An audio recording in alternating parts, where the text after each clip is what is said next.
Hello guys, कैसे आप लोग। स्वागत है आपका एक नई रहस्यमय वीडियो में। आज हम लोग एक खूंखार के बारे में बात करेंगे जिसके कारनामे से पूरे देश में सनसनी फैल गई।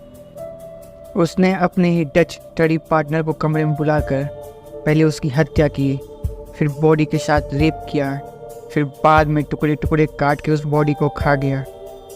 इंसान के मांस को इंसानों द्वारा खाए जाने की घटनाएं सामने आती रहती है, लेकिन आज से 41 साल पहले यह एक सामान्य घटना नहीं थी। जापान के इतिहास में द कोबी नरभक्षी के नाम से कुख्यात इसेई सगावा एक बार फिर चर्चा में आया है।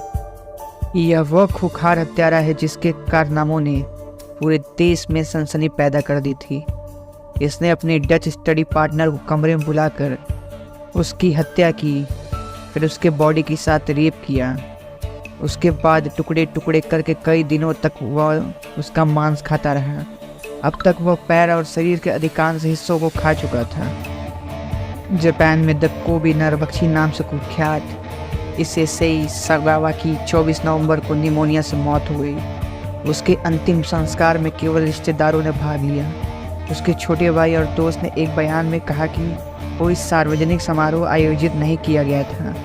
इसके पीछे वजह है 31 साल पहले किया गया ऐसा कृत्य जिसने उसे एक नई खौफनाक पहचान दी थी। आखिर 41 साल पहले क्या हुआ था, इसके लिए हम आपको ले चलते हैं सन 1981 में, जब सगावा और उसकी डच दोस्त रेनी हॉल्टवेल्ट स्टडी पार्टनर थे। उसने उसे एक रात अपने कमरे में बुलाया। रेनी सगावा के इरादों को भाप नहीं पाई और चली गई। डिनर के बाद सगावा के मन में हैवान जाग उठा। उसने अपनी रेनी की गर्दन पर गोली मारी, फिर मौत कन्फर्म होने के बाद शव के साथ रेप किया। फिर उसने बॉडी के कई टुकड़े कर दिए। हत्या के कई दिनों तक बाद सगावा रेनी के शरीर के टुकड़ों से अपना पेट भरता रहा। वह हॉटवेट की लाश के पैर और कई हिस्सों को खा चुका था।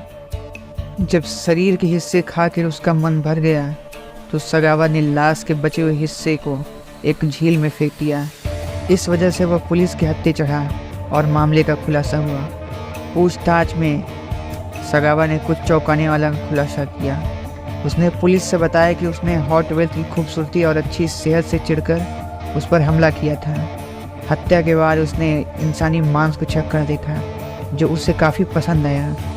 बाद में उसने कई दिनों तक इंसानी मांस को भून कर खाया। इस अपराध के लिए सगावा को कुछ सालों के लिए जेल में रखा गया, फिर मानसिक सुधार गृह में रखा गया, जहां उसकी मेडिकल काउंसलिंग की गई। 12 अगस्त 1986 को उसे मुक्त कर दिया गया। मौत से पहले वो टोक्यो में रहा। सगावा ने कमेंटेटर और पब्लिक स्पीकर के तौर पर पार्ट टाइम नौकरी भी की। सगावा अपने अंतिम वर्षों में अपने भाई के साथ रहा। अंतिम वक्त में वह स्ट्रोक से पीड़ित था। व्हील चेयर पे होने के बावजूद भी उसके मन में महिलाओं के प्रति कोई भी सहानुभूति नहीं थी। 2013 के इंटरव्यू में उसे अपनी जापानी महिलाओं के पोस्टर पर कमेंट किया था, मुझे लगता है कि वो स्वादिष्ट लगेंगी।